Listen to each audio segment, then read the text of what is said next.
Blog Talk Radio.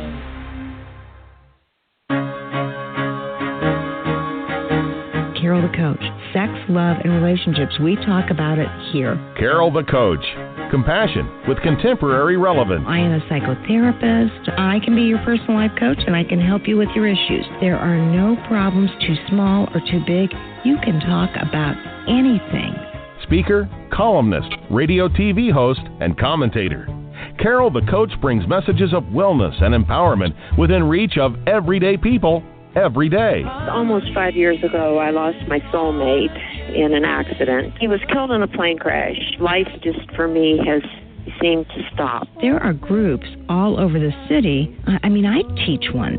It is a specific way to start thinking so that you shift how you see the world, which then shifts your energy, and then you feel better and you actually see things differently.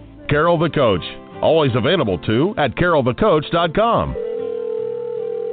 Now, I've got Russell on the line. I'm 47 years old. I'm a truck driver. I'm married. I have a wife in San Francisco. Okay.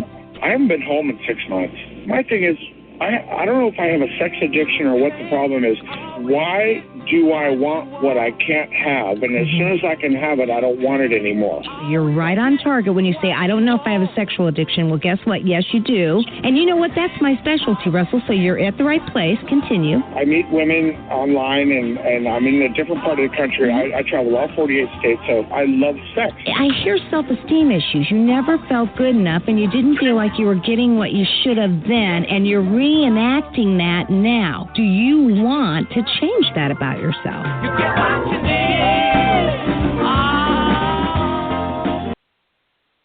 Oh, yeah. You know, that is the question, and there is no doubt about it.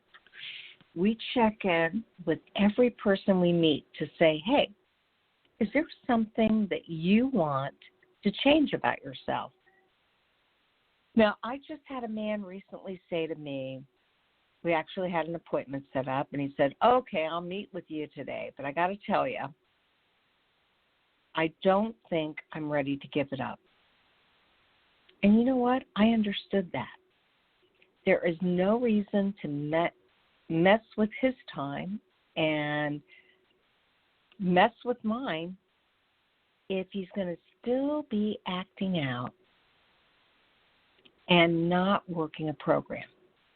Because the truth of the matter is, I want people to really get healthy about what they're willing to do to make their life different.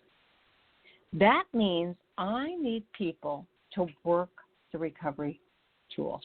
I realize that is tough. There is no doubt in my mind that when somebody decides to work the recovery tools, that they have to be able to be committed to the process of recovery. And wow, what do I know to be true? I know that people are not necessarily ready until they've hit rock bottom. Now, the truth of the matter is, there's a lot of people that haven't hit rock bottom.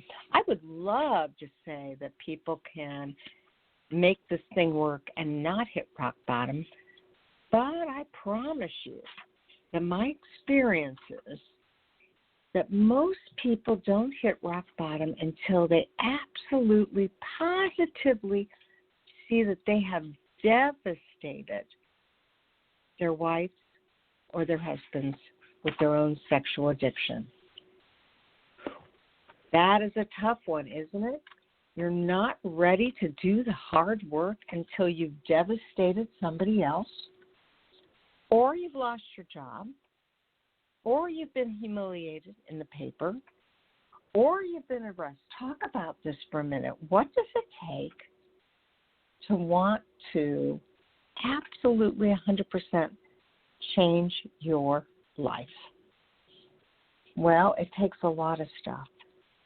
It takes a desire to make your life happen. And the way you do that is to determine, can I live like this for the rest of my life? Because this is going to get worse. Am I ready to deal with this forever and ever and ever? Well, I don't know.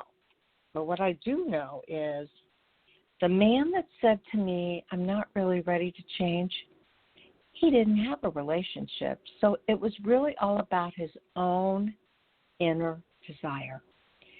And what I know to be true is that when somebody does not have a true inner desire to change, they're not going to. So, okay, what makes that happen? Unfortunately, it is absolutely when they've embarrassed themselves or they've embarrassed somebody else. Now, I was talking to somebody a couple of days ago, and he had contacted me because he had hurt his wife, and he had told his wife he would contact me, and he did. And what ended up happening was that he really has both feet out the door. He's not ready to change. As a matter of fact, he wants to explore his addiction more and more and more. And what I mean by that is that he wants to partake in a lot of activity that is going to do him no good. Wow. So you may ask, why would somebody want to explore something that will do no good? Well, because what has happened in the past is not strong enough to curtail that immediate gratification. And when immediate gratification rules, then you're not going to be able to suffice what you need to suffice to make things different. You know, and I know, that that's the cold, hard facts. So, okay, let's talk about this for a minute. You know, you may not have hit deal-breaking behavior. You may still want to act out. Why are you listening to this show? Well, I would have to believe that you're listening because you know what's in your best interest. You're just not there yet. So I say keep listening to the show. It's okay if you aren't ready yet. I believe you will be. And when you are, I want you to know there's a safe place you can come to get the help you need. But in the meantime, let's look at your collateral damage. What is the collateral damage for your life? If you're single, it might be your health. It might be your work. It certainly is your integrity. Can you think of some other things that it might have to be? If you're in a relationship, it might be that relationship. It might be your family. It might be your household. It might be your community. What is it going to take to help you to really work through this issue? And I say work through it because I promise you, you can work through it. You can learn how to manage this, and it can be dialed down forever. So, if we were going to dial down it forever, what would it look like? Well, more than likely, what it would look like is it would look like the ability to have had something negative in your life become a virtue.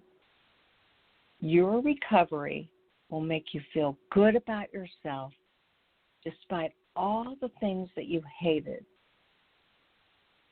Hated about yourself, hated about the way you treated relationships, hated about how you went about your life. Wow, that's quite the positive. And that's what I know can happen for you. So, I want to talk to you a little bit about today and what today is all about. You know, with COVID-19, you are so much more likely to be able to get telehealth with anybody from around the world. Here's the good news.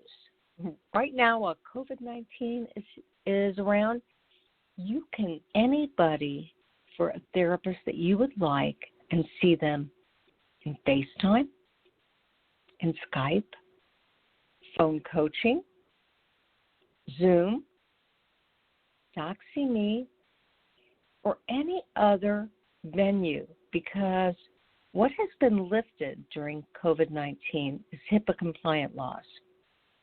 Now, I get that may not be the safest thing for you, but for me, wow, this is amazing because I can see people right now charge them for insurance and not ever have them set foot in my state.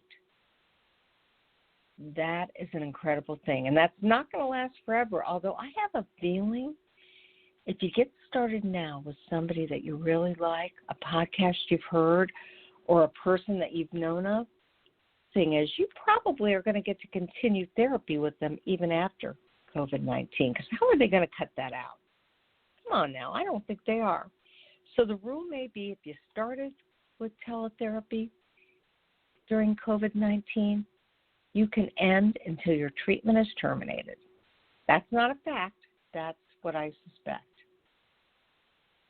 Another incredible thing is that you can possibly do lots of telehealth intensive trauma-related therapies like EMDR, eye movement desensitization reprocessing. That's what we're going to be talking about tonight via telehealth, or somatic experiencing via the internet. We have learned how to really branch out and make available to our clients things that we would have never have thought was possible. And it is possible. And so tonight, you're going to be hearing about how COVID-19 has created some very challenging experiences that has required extreme measures. And eye movement desensitization reprocessing, aka EMDR, is a trauma treatment that many people believe is way better than talk therapy, because it helps you to process those things that you don't understand. Does that make sense? You're able to process things that your body and your mind has been storing because it's been unprocessable. And now what you can do through the use of EMDR is process those memories, and particularly those traumatic events that have occurred in your past, in a way that's safe and healthy for you, because you have people that are experts in telecommunications and EMDR. So I have Samantha Ammann on, and she is a telehealth EMDR specialist. And we are so excited that she's going to be talking about how do you do this work with clients via telehealth. Personally, I got certified and trained in this, but I do it face-to-face. I actually just said to a man who has said to me, hey, Carol, for our next appointment, I know it's COVID-19, but I'd really like to come into the office and start my EMDR. So I gave a big sigh and said to myself, okay, I'm going to see him. That's one person out of 10 that I'm going to see face-to-face, and I'm going to do that so I can provide EMDR. So now a week has passed, and he's getting ready to see me tomorrow. And he said, Carol, I don't think we better start EMDR yet, because I'm not really comfortable with coming into the office. Well, A, I really accept and respect that. And B, I was kind of feeling that way too. I mean, I was going that extra mile to get this process started.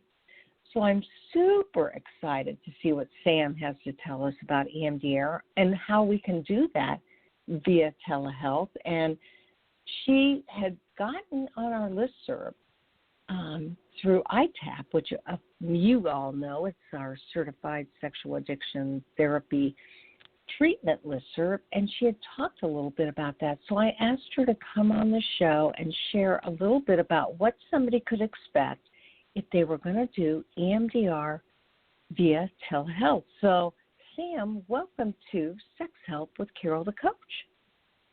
Hi, Carol. Thank you for inviting me. I'm happy to be here. Well, yes, and I know that this is important for clinicians to hear, and we've got so many clinicians that listen to the show. It's also exciting for the clients who they want to continue their trauma treatment and they're not really sure how. So will you share a little bit about how you learned to do virtual EMDR? Sure. Well, I was originally trained in EMDR when I was getting my master's in social work back in 2008. And through my university, I went to the University of South Florida. One of our instructors and another trauma resolution expert offered a 3-day weekend of 15 CEUs to train us to do EMDR. And we all trained by tapping ourselves. So you had a partner, you had to do your own work, you had to come up with your own real trauma situation, and they taught us how to tap on our laps. So fast forward, I went ahead and took EMDR level 1 and 2 again to kind of get level 2, a little bit more understanding of EMDR. And again, we were taught by tapping your own lap or using the 2 fingers where you go side by side. I'm not a huge fan of that style, but I love the tapping. So when I decided to move my practice out of an office practice to virtual prior to COVID-19, but really because I wanted to travel around and still maintain my practice, then I switched all my clients over that wanted to stay doing virtual counseling, and then I continued doing EMDR. I just taught them how to tap on their laps, just like I was taught. And when I was taking the EMDR level 1 and 2 training through an EMDR provider, which is the standard association for teaching EMDR, and also if anybody wants to become certified in EMDR. When we learned, not only did we learn from the instructors and we practiced on each other, but the owner of the program, of the training, we watched a lot of his videos, and he did tapping. He had his clients tap on their laps. So I'm like, well, why can't we do this virtually? Of course we can do this virtually. And there's a lot of therapists out there that aren't really progressive, and we're like, oh no, that can't be effective. Well, it can. And I just tell them, listen, I'm a certified sex addiction therapist. I'm a progressive therapist anyway, just as a CSAT alone. And so it's very successful. All of my clients get EMDR, and I just make sure that I can see them on the screen. I go through the protocol, tell them what they can expect. I run through the protocol with them so they know what to expect. And then for our next session, I make sure they're in a comfortable spot. I make sure they know the cadence of how to tap, left, right, left, right, left, right, not real fast or real slow. And I'm able to watch them as they do the EMDR. And then if I feel safer because they're in the comforts of their own home instead of having to get in their car and drive home an hour in traffic after just doing an EMDR session, especially if it's their first time ever doing EMDR. If it's my first time doing EMDR with them, I ask them to call, text, or email me the next day. Let me know you're okay. Just check in with me to let me know you're okay. And they do. And then that's a safety protocol that I put in for myself just because it is virtual. But they're in the safety of their own home. I think it's much better. I really do. And I prefer the tapping over any of the fancy equipment. I have all the fancy equipment. It works just as well, but I actually do like the tapping on their own lap. And so that's what I do.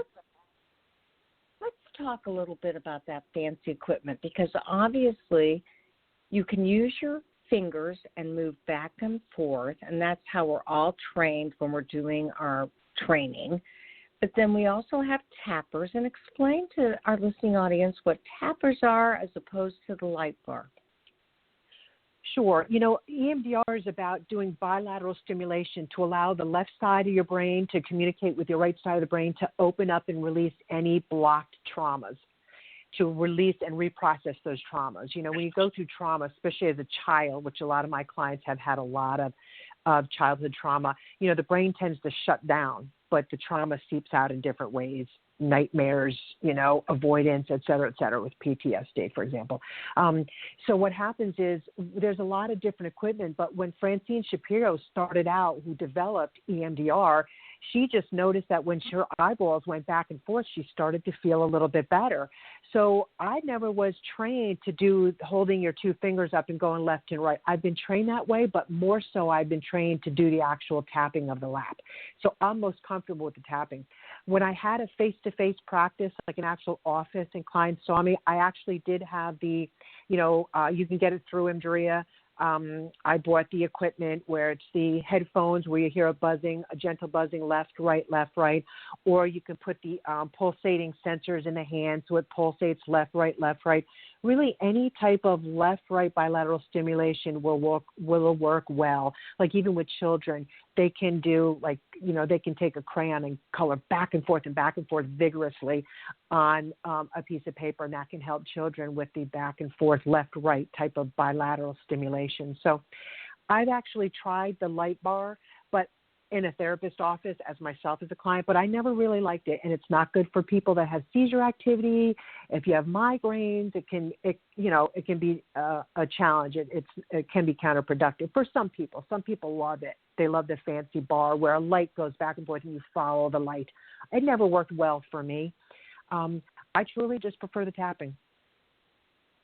I get that. And so let's explain to the listening audience, when you're doing eye movement sensitization reprocessing, EMDR, you're actually moving the brain back and forth by watching either fingers or tapping, hearing sounds that go left, right, or like you indicated, tapping on your knees back and forth, or a light bar that has a green, red, or blue light that goes back and forth. And by virtue of that left-right movement, when you're thinking of an image or a memory, you can process it quicker and work through the trauma, if you will, the negative feelings and other things that are attached to that trauma because of the bilateral stimulation.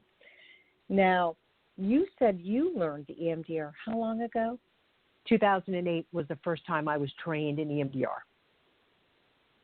Yes, and EMDR is notably one of the most researched, effective trauma treatments that we initially learned how to do that when we were working with war veterans, but then quickly realized that if you had been abused, if you had been neglected, if you had been molested, if you had molested somebody else, if you had seen any kind of emotional, physical, sexual abuse, it really helped you work through the trauma by processing the memories. Now, how do you explain that to your clients, Sam? Because obviously you've been doing this a long time. Right. What I do is I explain to them, I kind of give them examples that they might understand. Like if a child witnesses a horrific, accident or some type of trauma, their brain tends to shut down. Like sometimes children don't even remember what had happened, but yet they might have nightmares. They start wetting the bed. They start sucking their thumb. They do, they start regressing. It's like it's seeping out in other ways.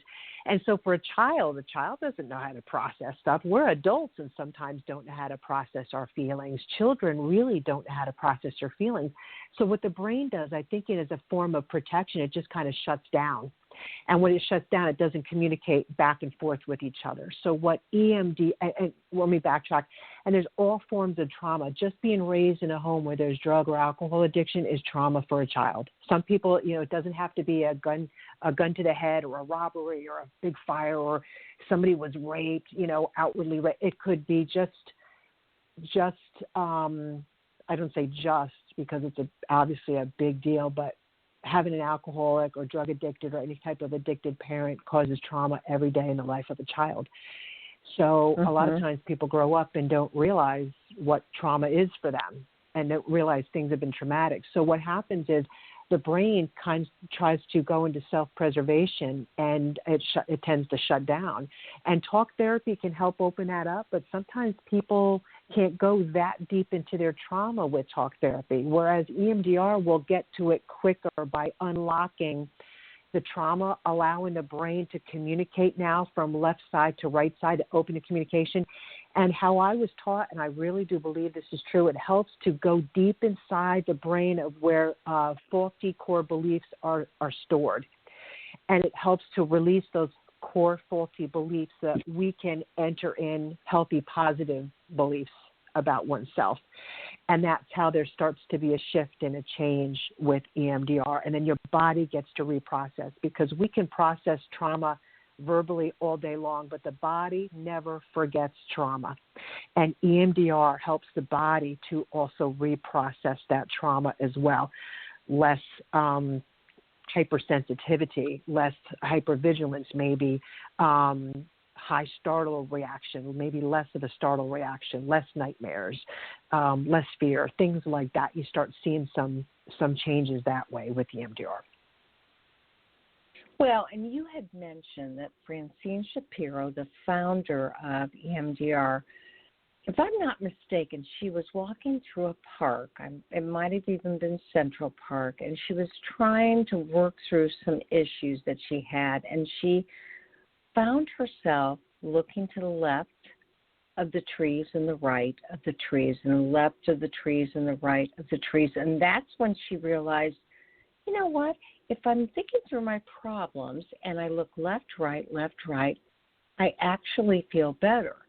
And this woman obviously was amazing in that when she started this research and this process, she had every one of us doing it exactly the same so that she could measure it and measure it over time to see, A, if level of disturbance went down, subjective level of disturbance, and B, whether we could have a new cognition installed to replace the old one. Because whenever bad things happen to us, we usually have a core issue that is really, really negative.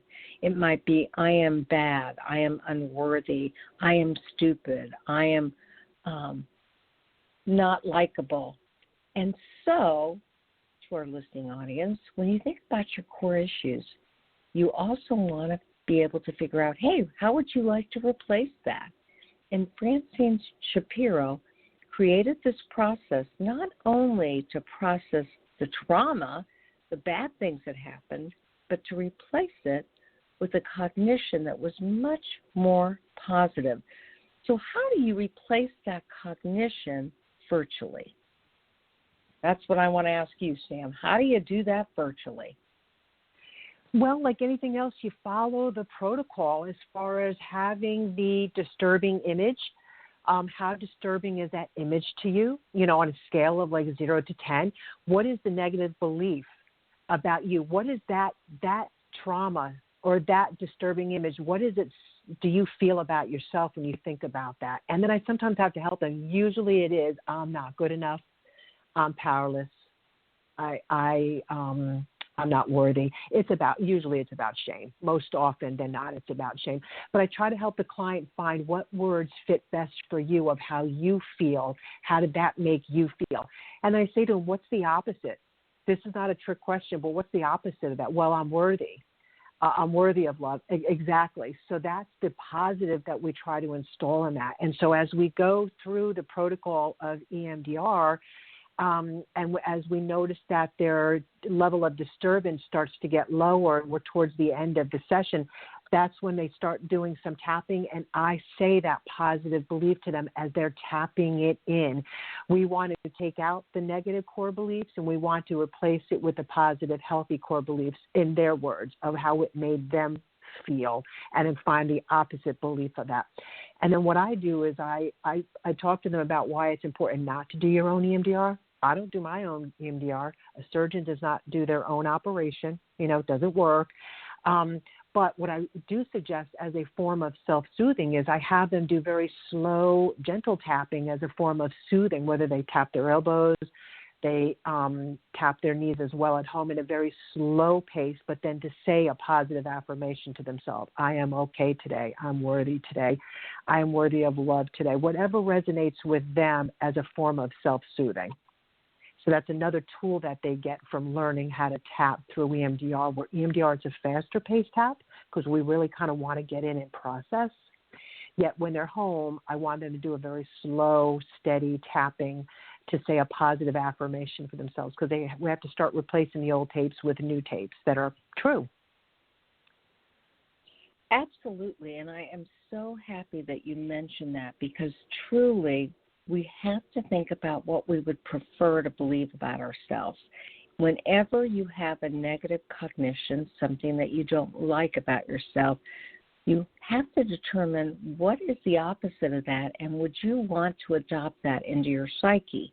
Now, you have them tap, so there's not anything you do virtually that involves any kind of light. I know that there's plenty of EMDR therapists that practice this via telehealth, that they do have a light that goes back and forth.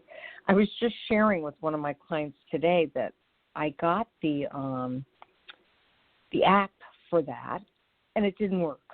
And so it would not go back and forth. And I thought, oh, my goodness, how could I do EMDR if it doesn't work? But you are doing it just by having them tap on their knees, back and forth, correct? Mm-hmm. Exactly. And that's just how I was trained. In face-to-face trainings, I was trained to do the tapping. And so it's what I know. It's what works well. Yeah.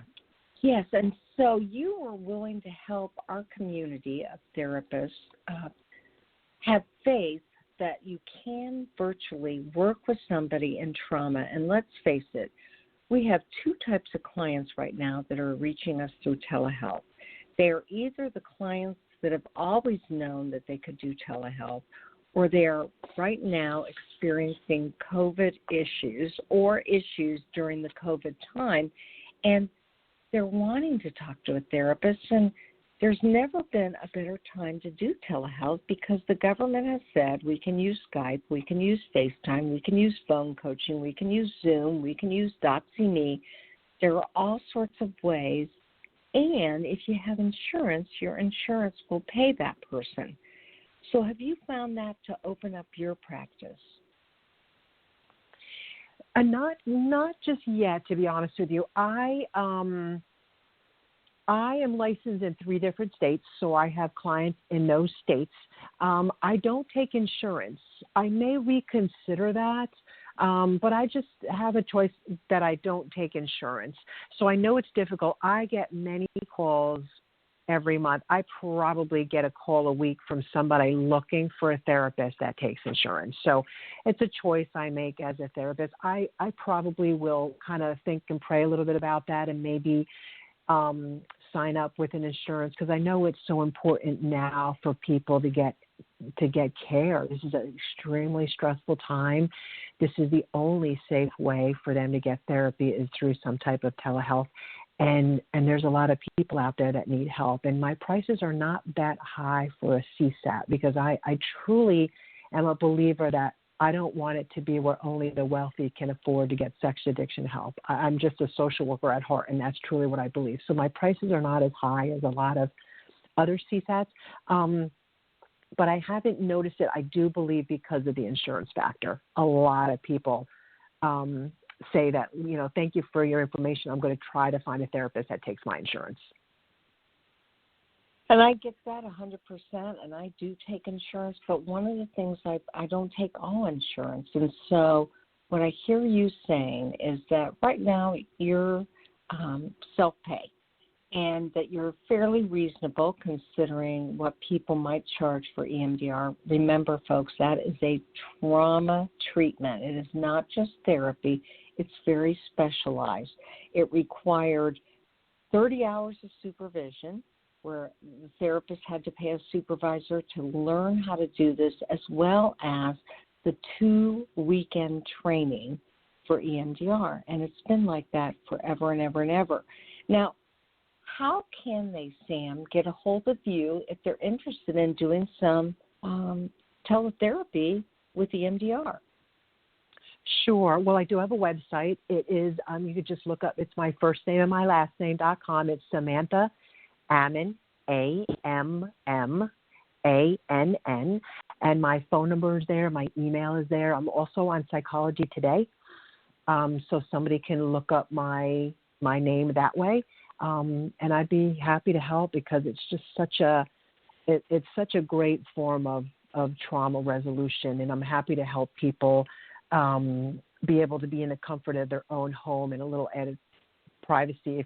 If you do have privacy at home nowadays, it's difficult with children and spouses being home. It's a little bit challenging. But another thing as well is my clients travel. I have clients that go back and forth between the States and Europe, and they're able to take their trauma resolution with them when they're in Europe. And so that's been a big factor as well. So yeah, I do have a website, and I'd be happy to help anybody, who'd like to try this trauma resolution. It's very, very effective.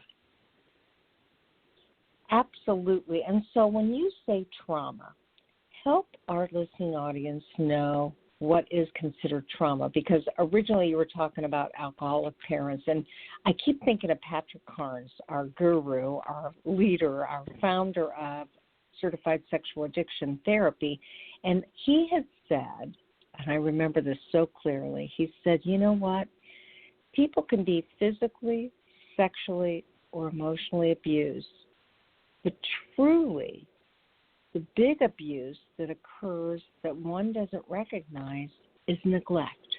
When you've been neglected and you've had to fend for yourself, and maybe that results in you taking care of others, that is as much of an abuse as physical, sexual, or emotional abuse. So when you're thinking about doing EMDR, Sam, who are the people that you're working with?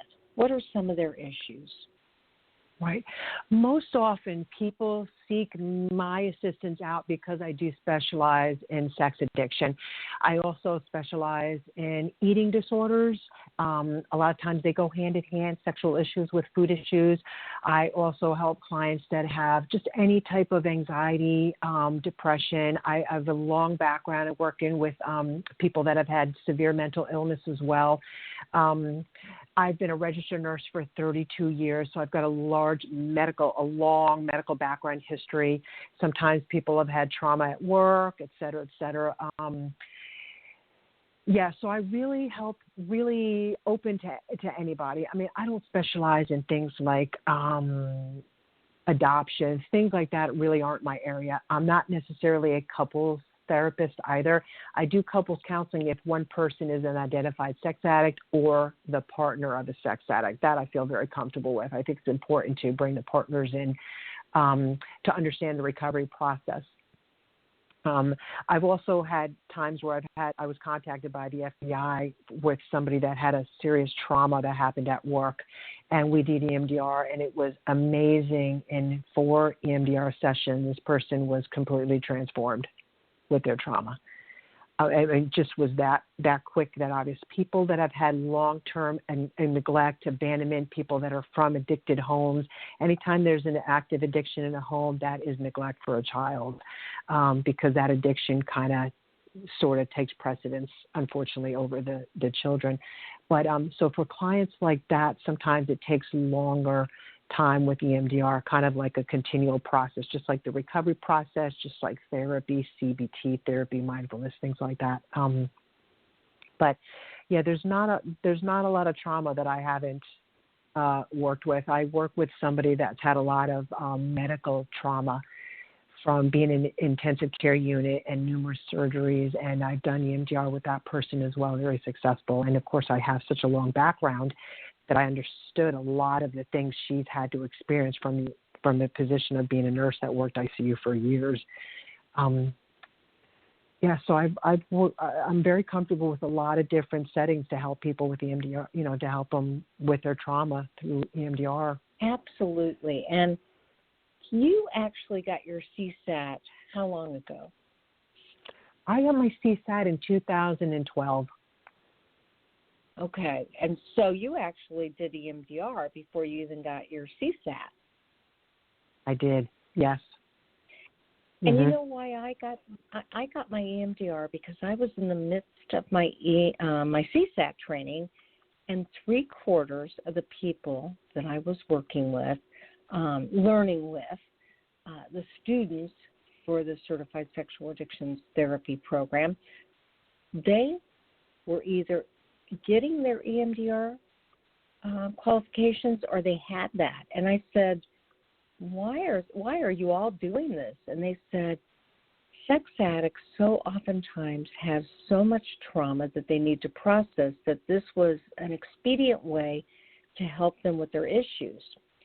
Well, then, Sam, I got my partner trauma-sensitive clinician background. I got my CCPS, and what I found were partners, after finding out about the sex addicts, had significant trauma, and they needed EMDR to help them work through that, because you and I both know that when bad things happen to good people, whether you're a sex addict or you're a partner, you always walk away thinking that you did something to cause it or that something about that was your fault, and you feel unworthy. And so those core issues are something that most people benefit from when they practice EMDR. And we teach them how to do it, but like you said, there are certain ways that they can also help facilitate that process. As a matter of fact, Francine Shapiro has that Getting Past Your Past, which is the book for clients as to what they can do to help process trauma and emotional, physical, and sexual abuse. Now, she does not suggest that a person do that on their own, but there are techniques that can help them when they're working with an EMDR therapist. Have you had a... I have not. It sounds like a great book. I mean, I would be happy to read anything that woman wrote, to be honest with you. That's a good... Tell me the name of that book again. It's called Getting Past Your Past. And so many clinicians think it's for them, but it's not. It is written for the client to help them understand what EMDR is, and then to give them some basic processes that they can do before, during, or after EMDR with their therapist. It's amazing. So, yeah, I would highly recommend that. And I typically ask my clients to get it prior to me starting EMDR. You know, before you came on, I had an EMDR session scheduled with somebody who was kind of miffed that he was having to do telehealth with me the last time we met. And he's like, well, I thought we were going to do EMDR, and I wanted to be in the office to do EMDR. And so I said to him, I will come in specifically for you. We'll practice social distancing. I do have a light bar, and I do have tappers. And I thought I'll be able to do this. But then now it's been a couple of weeks later, and things are even tighter in terms of our own safety. And he didn't want to come in. He goes, I'll wait for EMDR till I can see you. And it was at that point that I thought, oh, I wish I'd talked with Sam several weeks ago. Maybe I could have done this virtually. So what I want our listening audience to know is that before you do EMDR, there is some questions that you have to ask the client. You know, obviously the client comes in with some problems, but then you usually identify 3 areas of concern. When they have an issue, you say to them, hey, what's the present day issue that you're dealing with? And then what was the worst time that you ever felt those feelings? And what was the first time that you ever felt those feelings? And once they identify that, Sam, what do you ask them next? Well, I talk to them as you start to get to know your clients and they start to open up and build rapport with you. And then you start to realize, wow, there was a lot of trauma here, And then what happens is I talk to them about EMDR, and I usually talk to them before we do the session because I like to explain to them, just like I was talking to you on this podcast about, this is how it was developed. This is how the brain works. I think it's important to explain to them how the brain works. It was really important for me to understand how EMDR worked with the brain and how it works. And so they kind of like get an understanding of that. And I'd let them know too with EMDR, it's kind of like we're going to allow the brain to go where it needs to go. You might think you want to work on this one area, but the brain, we're just going to let it go where it wants to go. It'll heal what it wants to heal. It'll go where it needs to go at the moment to heal, and we're just going to let it go where it needs to go. So I just do a lot of teaching that way with them. And I let them know that sometimes people have different reactions to EMDR. Some people feel very tired afterwards, so allow yourself to just rest, take a nap if you need to. Some people feel very relieved and energetic, like, wow, I feel like stress relief. And some people feel the heaviness of their trauma where they're still processing. Like I let them know EMDR is still going to process after the session. And even if you don't think EMDR is working, it's working. And I just make sure that they're safe, that we do EMDR, not before they have a meeting, not before they go to work, not before they have to take their kids to a PTA meeting, but at a time where they can just honor their bodies and see how they might respond to it. And all those responses are perfectly normal and to be expected. And so I just do a lot of teaching so much about the EMDR, what to expect in a very kind of basic terms that anybody would understand, because basic terms are the way I learn best myself to really get a grasp of it. And then I think they feel safer with it. And I let them know I've done it, many EMDR myself. I will not suggest anything for you that I'm not willing to do or haven't done myself. So I think it gives them a sense of ease and understanding about it. Yeah, I would absolutely agree. And again, you really learned how to do this outside of the box, and it sounds like it has really worked for you. Now, when you do this, are you using Zoom or FaceTime or DoxyMe? I mean, are you getting to see them as you're doing it? Yes, I would not do it unless I was seeing them. Yeah, absolutely. Yes, I use Zoom now. And I have group therapy and I use Zoom and whatnot. So, yeah, I do use Zoom, and I make sure that they're in a comfortable position because, their hands are going to be working throughout the session, and I always let them know if they ever need to stop, just put your hand up and tell me to stop, or you can say stop, but the universal sign, stop, put your hand up. So we go over that safety. We go over where their safe place would be. I really just kind of follow the protocol, and I make sure I said be in a comfortable position. Make sure you're sitting upright, put a pillow behind your back. A lot of times they'll be sitting on their couch or someplace comfortable, and they just do their tapping, and I can see them, I can hear them, and I can see them. So I can see their eyes moving. When their eyes are closed, I can see their eyes flicker, so they're processing. I watch their body. I've had many times where clients just say they have to stop and really started crying. And I say, okay, it's okay if you want to stop, and it's okay if you feel comfortable to move what they want to do. And I let them do what they need to do. And each person processes it differently. Every person's different, and they process it different. But, yeah, I'm very much into safety with them. Safety, safety, safety. Well, and I get that 100%. And so I wanted to clear that up for anybody listening. Whoever is your virtual EMDR therapist, they will be watching you to make sure that you're safe and make sure that you know that you can pace yourself, you can stop at any point, you can emote at any point, you can share at any point.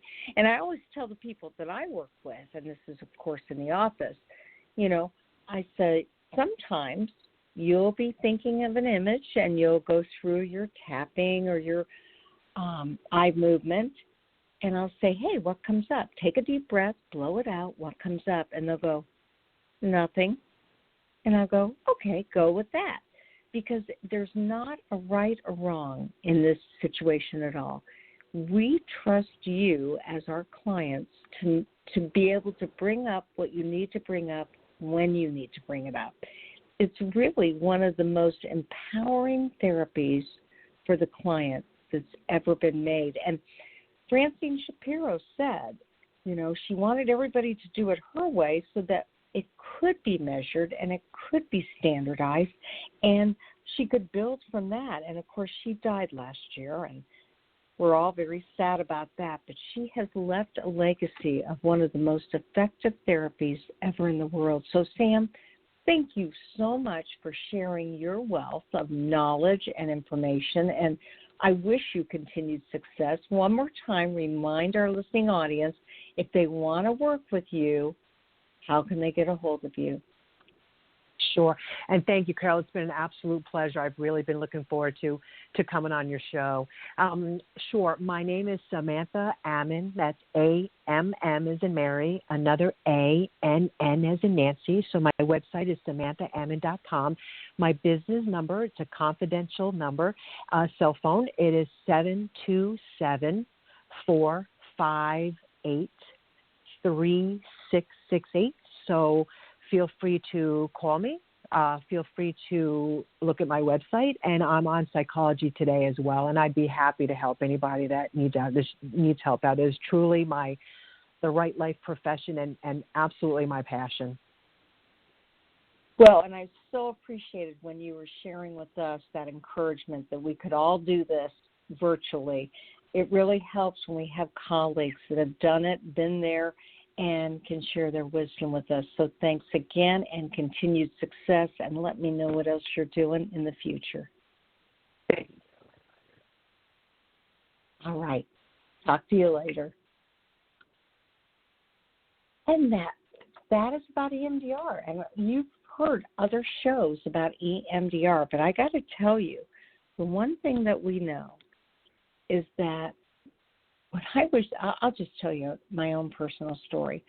When I first heard about EMDR, I saw a lot of weird stories about it on Dateline and Nightline, and they said, oh my gosh, people go back into their past and therapists make them bring up things that never happened, and they're all traumatized. And I said to myself, oh, I would never, ever, ever practice that therapy. You got to be nuts to practice that therapy. Well, what I knew was that I didn't know. And then I met some respected colleagues who absolutely thought it was a great therapeutic technique, and I thought, I guess I need to stay open to that.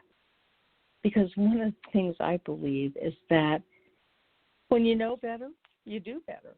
And so then, like I told Sam, I was in my CSAT training, and at least 3/4 of the clinicians that I was working with and learning with were practicing this, and they were doing it for sex addicts. And I said, if I'm going to be a good therapist and I'm going to be the most effective that I can be, I might need to learn this technique. And then last but not least, when I worked with partners and I saw how traumatized they were and how they had trauma brain and how they needed something quicker to get them through the trauma of finding out that the person they loved had a dual life that absolutely violated their sacred love relationship, I said, okay, that's it. I am learning this. So I have learned this technique. I've learned it for about I think I was certified in 2007 myself, and it has been one of the most helpful therapies ever. Now, there's one reason I don't like it, and I bet, well, you probably don't know. I started to say, I bet you might be able to guess. In EMDR, the therapist does very little talking. They facilitate the bilateral stimulation, but they really don't talk. You know what? That's really hard for me. I'm used to talking in my therapy. So once I got over myself and learned how to get out of my own way, I realized how valuable this could be. So I wish you lots of success, and I want you to continue to research it and decide if it's for you. And as I say at the end of every show, I hope that you learned something today. There will only be one of you at all times, and I fearlessly want you to have the courage to be yourself. Make it a good week. Get through this COVID-19. And I've been telling people, if you want to see me on TV, Google Carol the Coach on Fox 59, Indianapolis. Last week, I was talking about control, and this week I was talking about channeling your inner happiness. Hey, we'll see you next week for more sex help with Carol the Coach.